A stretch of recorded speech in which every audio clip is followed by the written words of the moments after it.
انتخاب درست کسب ما را به مقصد رسانیده زندگی شایسته ما را تامین میکند. سلام عرض میکنیم به یکایک شما بینندگان عزیز که و هوشمند تلویزیون بهارستان. این سلسله برنامه صحبت روز است و تصمیم گرفتیم که در این برنامه راجع به انتخاب درست کسب گفته باشیم. با ارادت و صداقتمندی امروز ما را در استودیو همراهی میکنند ابراهیم عبداللهیف، معاون دیرکتور مرکز جمهوریوی راهنمای کسبی. خوش آمدید. محرمت کلیدی صحبت در اختیار شما است. به ما و شما معلوم است که کسب و انتخاب درستی آن یکی از مقصدهای اساسی هر یک انسان به شمار می رود و نورسان و جوانان که بعد از ختم مکتب میانه آنها را می باید انتخاب درستی کسب کنند. این مسئله برای آنها و والدین آنها بسیار هم ضرور است. مرحمت خواستیم شما وابسته به این نکته گفته باشید. سلامت باشید. پیش از همه گفتنی هستم که هر یک شخص باید داند که کسب چیست. بله. خیرتمندان و بزرگان ما در همه دور و زمان ستایش از هنر کردند و هنر را بهترین عامل زندگی فرمودند. فرمودند که هنر بهترین گنجینه و گره کشاینده تمام مشکلات زندگی به حساب می رود. بینید چقدر سخن زیبا، چقدر سخنی که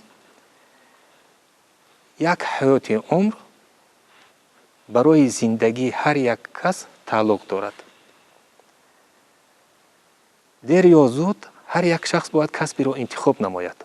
در جوانی برای انتخاب کسب خطا کردن آسان‌تر است و خطای صادر کرده را اصلاح کردن این دشوار است. اشتباه هنگام انتخاب کسب نه بلکه از جهت معنوی بلکه از جهت مادی هم شخص را طول حیات پیگیری میکند.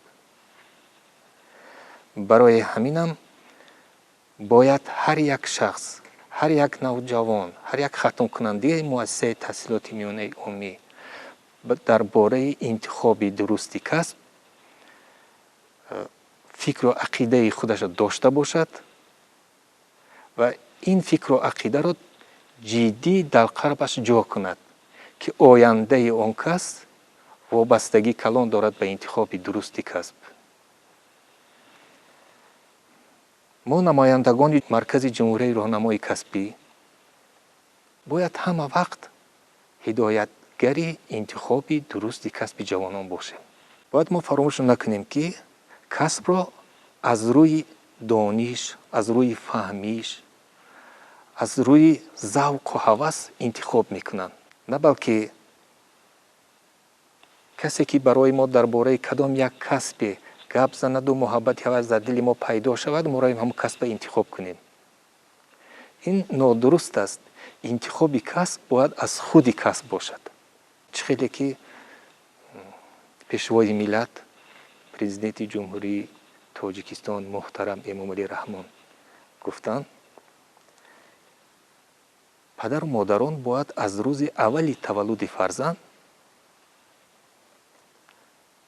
درباره تعلیم و تربیت او دقت جدی دهند. برای درست به کمال رسیدن او شرایط فراهم آورند. تمام اسباب و اشیای تعلیمیشان را تامین نمایند و ذوق او را برای انتخاب درست کسب در این کودکی بیدار سازند. برای آنکه این کسب یک حیات عمر با آدم هم قدم است. آدم باید با واسطه که در ما کودکی اون ذوق و هوس کسبی که در دل ما جا شده است صاحب همین کسب با واسطه ممکن در اینجا مشورت کسبی می شود یا که با واسطه تحقیقات سوسیولوژی می شود یا که با واسطه دیگر سمینارهایی که در مکتب‌ها گذرانده می شود با واسطه این باشد. باید همون کسب را ما انتخاب نماییم که این کسب باید به ملت، به خودی کسب، به وطن منفعت آور باشد و ما سزاوار قدر و قیمت خود گردیم. وقتی که میبینی که کسب شما برای ملت، وطن، برای خودتان در کار است البته شما خوشبخت میشوید. خوشبختی بهترین فضیلت روی دنیا است برای شخصیت هر یک است. سلامت باشید. تشکر زیاد. یعنی به اندیشه شما таъсири падару модар дар интихоби касби фарзандон назар аст? бале, аз ҳама муҳимаш вақте кӯдак то мактаб мебиёд 7 сола мешавад. дар давоми 7 сол кӯдакро бисёр чизҳои хуб омӯзондан мумкин аст. ин чизро кӣ меомӯзад? Ин чизро падару модар ё ки бародар ё ки одамҳои наздики ҳамин оила. мо ҳеҷ гоҳ бояд барои кӯдак беаҳамият набошем. нагӯем ки дар ин хона аст бозӣ кардест хаб аст ё ки не, ҳама вақт барои интихоби дурусти касб ба фарзанд бояд эътибор диҳем. ин 6 сол 7 соле ки кӯдак то мактаб мебиёд, ин тез мегзарад. дар маркази ҷумҳурии роҳнамоии касбӣ дастурамалҳое вуҷуд дорад ки дар он ҷо зиёда аз 700 намуди касбҳо ҳаст. бисёр касбҳо бо мурури замон номашон дигаргун мешавад ё ки бисёр касбҳо аз байн мераванд, дар ҷошон касбҳои нав пайдо мешавад. барои осон намудани интихоби касб барои ҷавонон касбҳоро бо 5 гурӯҳ тақсим шудааст. ин одам табиат, одам техника, одам системаи нишонаҳо, одам образи бадиҳӣ. дар ми 5 гурӯҳ тамоми касбҳое ки ҳозир мо гуфтем шумораш аз 700 зиёдтар аст, ҳамин касбҳо дар ми 5 гурӯҳ дохил аст. агар мо ҳамира нағз омӯзоем, ҳамин касбҳоро, ҳамин 5 гурӯҳя, мо касби интихобкардаи худро албатта дарёфт менамоем. ташаккур. шумо гуфтед ки то ба мактаб омадан акнун андак кӯдакони мо касб интихоб мекунанд ба қавли ва худашон, ҳам аз лиҳози ҳавову ҳавас ва ҳам аз таъсири падару модар гуфтед шумо. акнун дар мавриди аввали интихоб карданҳо зиёдтар ман фикр мекунам ки идеал худи ҳамон падару модар аст. кӯдакон зиёдтар ҳамон касбҳоеро интихоб мекунанд ки мехоҳанд дар оянда чизе шаванд ки имрӯз падару модари онҳо аст. чунки мебинанд, мушоҳида мекунанд дар назди онҳо аст. масалан агар падарашон омӯзгор бошад, модарашон омӯзгор бошад, мехоҳанд ки омӯзгор шаванд, чунки аз дигар касбҳо огоҳӣ зиёд надоранд. падару модар дар ҳама ҷо, дар ҳама ҳолат барои фарзанди идеаланд. ҳама кас мехоҳад ки аз гуфтаи падараш ё модараш, аз кардаи кори неки модараш ё ки падараш ягон таърифу тавсие ки мешунавад, ҳама вақт дили писар хурсанд мешавад ки ман калон шавам бо воситаи падарам ё ҳамин хел корҳои хуб анҷом диҳам ё ки ё ки чӣ хеле ки модарашон ё ки анҷом дод, ман соҳиби ҳамин сарфарозии суханҳои ҳамин шахсиятҳо шавам ки марам таъриф мекунанд ё ки ман ҳамин хел одами ҳамин хел бузургиро ба даст биёрам. барои ҳаминам пеш аз ҳама падару модар идеал шуда метавонанд барои фарзанд. барои ҳамин ҳама гуфтанӣ ҳастанд ки ҳамаи падару модарҳое ки вақте ки дар хона кӯдаки майда доред, ҳама вақт бо эҳтиромона, бо як маънавиёти баланд, бо як меҳрубонии зиёд бо фарзандҳо рафтору гуфтор кардан дар кор ки ҳар як гапи хубу нохубе ки вақте ки кӯдак аз падару модар мешунавад, ин чиза тез қабул мекунад, ин чиз фаромӯш нашаванда мешавад. гапҳои хуби зиёд ки мешунавад, албатта нисбати ҳамон гапу ҳамон кор ҳама вақт завқи дар дилаш пайдо мешавад. ин чиз бале, дуруст қайд кардаед. воқеан ҳам ҳамин гуна аст.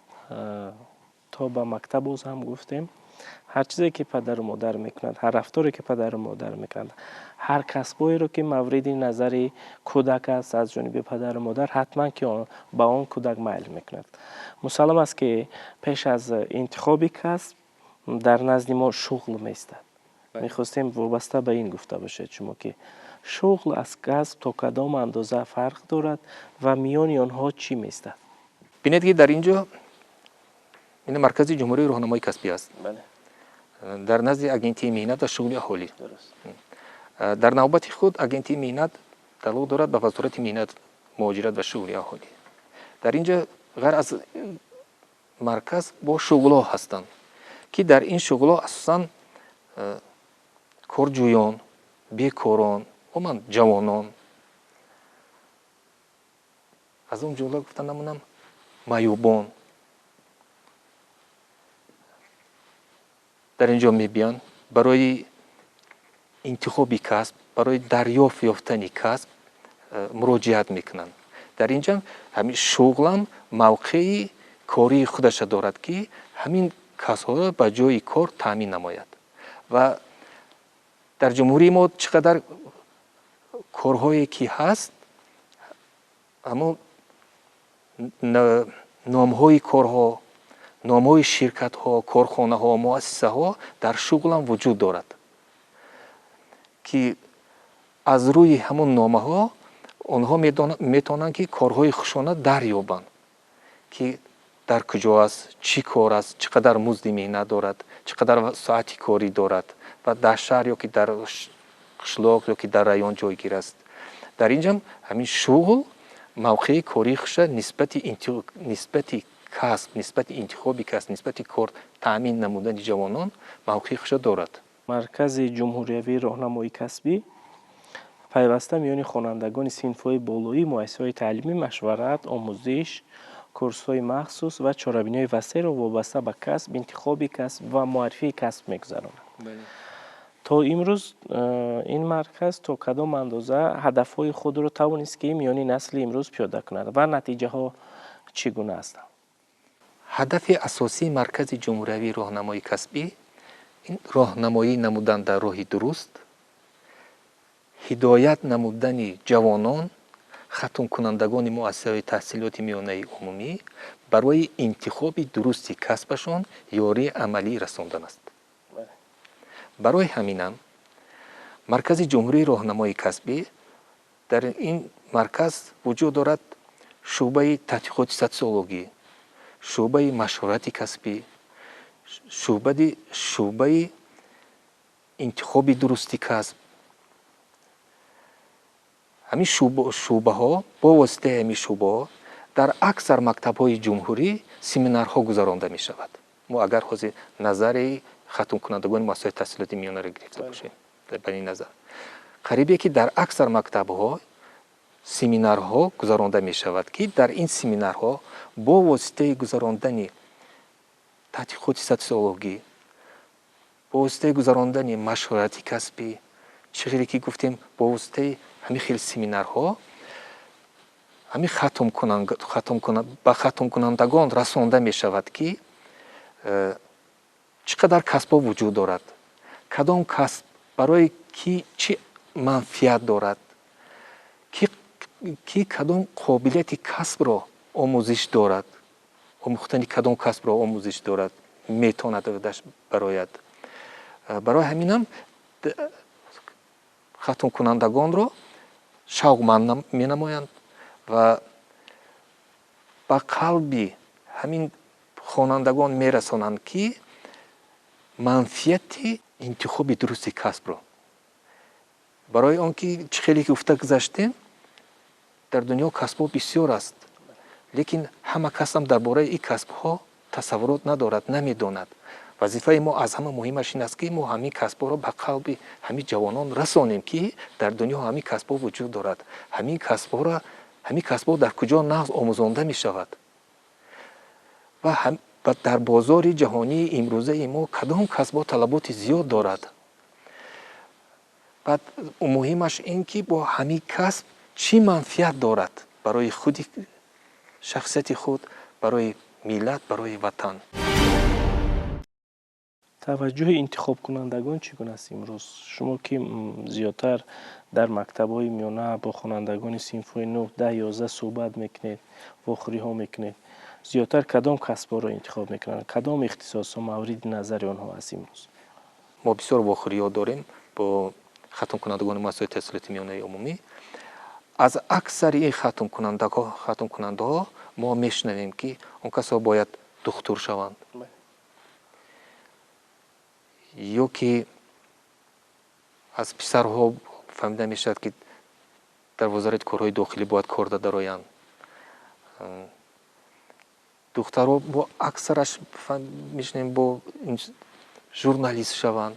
умуман ҳамин хел касбҳое ки дар чашм бисёр мерасад. шавқу ҳаваси бачаҳо духтаро аксаран бо ҳамин касбҳо зиёд аст ки бисёр чашмрасан. барои ҳаминам бо ҳамин касбҳо шавқу ҳавасшон зиёд аст.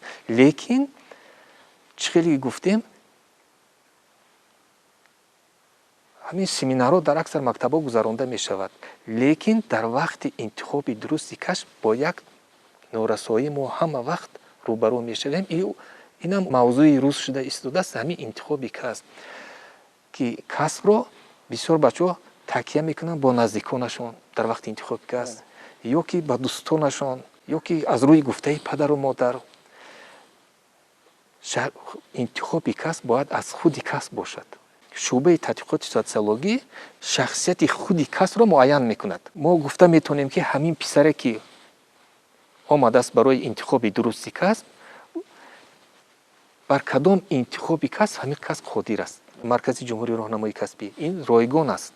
мо ба бачаҳо, ба духтарҳо, ба ҷавонон умуман ҳама вақт мефаҳмонем ки касе ки дар интихоби касб камтаре душворӣ дорад, метавонад ба маркази ҷумҳурии роҳнамоии касбӣ биёяд. чӣ хеле ки медонед дар Боробад 71 ҷойгир аст.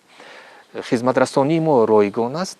мо ҳама вақт метавонем бо воситаи ҳамин фаъолияти коримон интихоби дурусти касби шуморо муайян намоем, ки дар оянда шумо барои интихоби касб заҳмат накашед. бале, душворӣ пеш меояд ба шумо. акнун шумо гуфтед ки чанд касбое ки зиёдтар интихоб мекунанд, ин ҳам бошад соҳаи тандурустӣ, соҳаи вао, журналистика ва кормандони ҳифзи ҳуқуқ. ба фикри ман шояд дигар касбҳо шоиста муаррифӣ намегарданд. ё чӣ назар доред шумо? ё ки вақти он расидааст ки мо на ба хонандагони синфҳои болоӣ, балки аз умуман хонандагони муассисаҳои таълимӣ оҳиста оҳиста аз хонандагони синфҳои 6, 7, 5 мо муаррифӣ кунем касбҳоро, ки рафта рафта то ба синфи 11 онҳо бинанд, омӯзанд ва дарк кунанд ва интихоби дуруст кунанд, ки дигар соҳаҳо низ пур гардад. бовар кунед, шумо ҳамин қадар чизи муҳими хубро ёдрасон кардед ва гуфтед ки интихоби касб чӣ хеле ки чандин сол шуд аз маркази мо вуҷуд дорад, фаъолияти корӣ дорад, лекин ин гуфту гузории шумо ҳам як солҳои охир пайдо ҳаст ки ҳамин интихоби касба бигзор аз синфи панҷумаш бошад. барои ҳар як касбе ки дар дунё, дар ҷамъияти имрӯзаи мо ҳаст, ки мо бо ин касбҳо ҷамъият месозем, тараққиёти ҷамъияти мо вобастагии калон дорад аз ин касбҳо, бояд ин ҳар як ин касбро бояд дар манфиатша дар қалби ҳамун хонанда бояд расонем. ҳамун хонанда бояд дард кунад ки қуввату дармону рафтору гуфтору зиндагӣ ба ҳамин касб тааллуқ дорад. азбас ки бисёр бачаҳо ба дигар касбҳое ки дар кор асту майл надоранд, гап намезананд, шояд ҳамун касбҳоро намедонанд. шояд ҳамун бози муҳаббати ҳамун касб дар дилашон ҷо нашудааст. барои ҳаминам чӣ қадаре ки мо барвақт аз барвақтӣ барои интихоби дурусти касб ба фарзандаҳо аз сину соли бисёр барвақттар, мисол мегӯям аз синфи панҷум ё шашумам худ бошад, кор мебарем, ҳамон қадар барои мову шумо бо хубтар аст.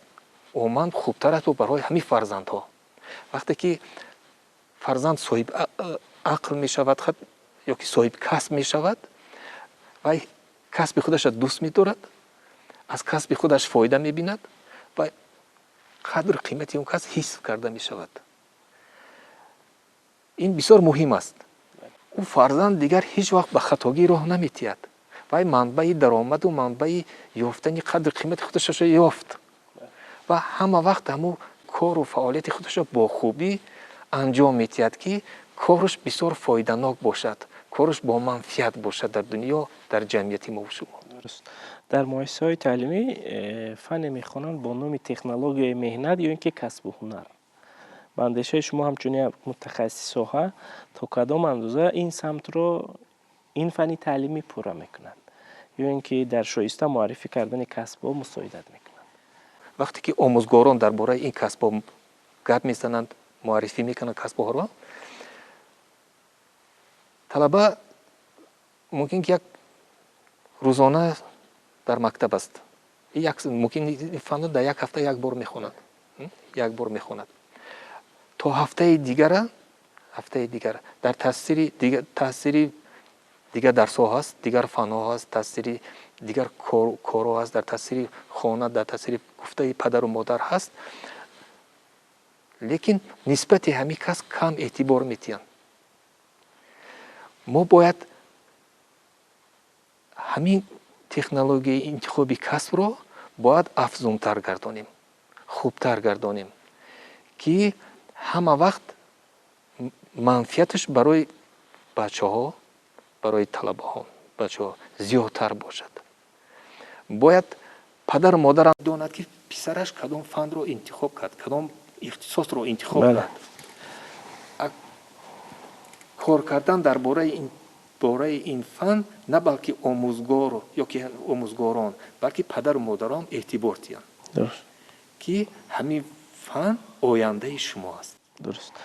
چند نکته مهم رو در سمت انتخاب درستی کسب شما میخواهید که به پدر و مادران و آموزگاران رسانیده باشید تا که نسل امروزی ما شایسته معرفی کنند، شایسته انتخاب کنند کسب و اختصاص را. هر یک خاتم کننده مؤسسه تحصیلات میانه باید داند که در عالم کسب ها چه خیلی گفتیم زیاده از 700 نمود کسب وجود دارد. کدام کسب ها در بازار جهانی امروزه احتیاج دارند؟ در بازار جهانی امروزه طلبات زیاد دارد و در کجا آنها ناز خواننده می شود و منفعتشون برای خلق و ملت یا برای خودشون چگونه اند. اکنون یک چیز دیگر ما باید درک کنیم که پدر و مادر اگر دختر باشد فرزندی وی البته دختر شدنش شرط نیست. از همه مهمش این که باید کسب‌هایی را باید انتخاب نمود که در اینجا کسب‌ها وقتی که ما نامبر میکنیم این خیلی زیاد است کسب‌ها.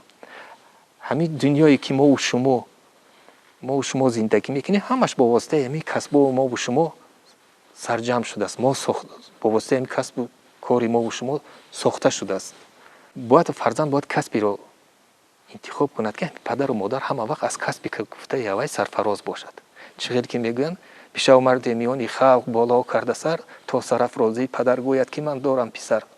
سرفراز پدر و مادر همه وقت میشد که صاحب کسب است پسر یا دختر، با عقل و با فراست است، معنویات خوبی حیات زندگی را درک میکند، صاحب قدر و قیمت است. و چقدر آدم‌ها درباره قدر و قیمتی درباره فعالیت زندگی و سخن‌های نیک میگن که اون وقت پدر و مادر سرفراز میشد. من حس میکنم که کدام یک کسبی نباشد بعد با معرفتی بلند همون کسب رو صاحبی کرد که سزاوار خوبی زندگی گردد که پدر و مادر سرفراز باشد. تشکر، سلامت باشید. درست قید کردید. ما برام اندیشه ایم که باید پدر و مادران ما، باید آموزگاران ما، باید راهنمایی کننده ما کسب‌ها را یک به ما معرفی کند و نسل نورس وابسته به شعور، وابسته به دید، وابسته به لیاقت، وابسته به اونی که آن کسب را در آینده میتواند که به دوری‌های دور ببرد انتخاب کند. کسب را هر چیزی که از دستش میاد باید همان رو انتخاب کند. انتخاب کسب نه از روی هوا و هوس باشد بلکه از تونستن باشد، بلکه از دانستن باشد. تشکر که آمدید به برنامه صحبتی روز و چند صحبت کردید وابسته به انتخاب درستی کسب خواننده. به ما و شما معلوم است که این موضوع دامنه‌دار است، دامان این موضوع وسیع است. اگر که ما چند صحبت کنیم صحبت ما رو با درازی ها میکشد. در همینجا نکته میگذاریم وقتی به برنامه جداگرده به انجام رسید. و بینندگان عزیز رسیدیم به انجام برنامه صحبتی روز. گمان میکنم که از صحبت امروزه ما به خود بهره برداشتید. گمان میکنم که پدر و مادران ما به خود بهره برداشتن و دائما در سمت انتخاب درست کسب فرزندانشان کوشش میکنن. خیر تا نزدیکترین دیدار سعادتمند باشید.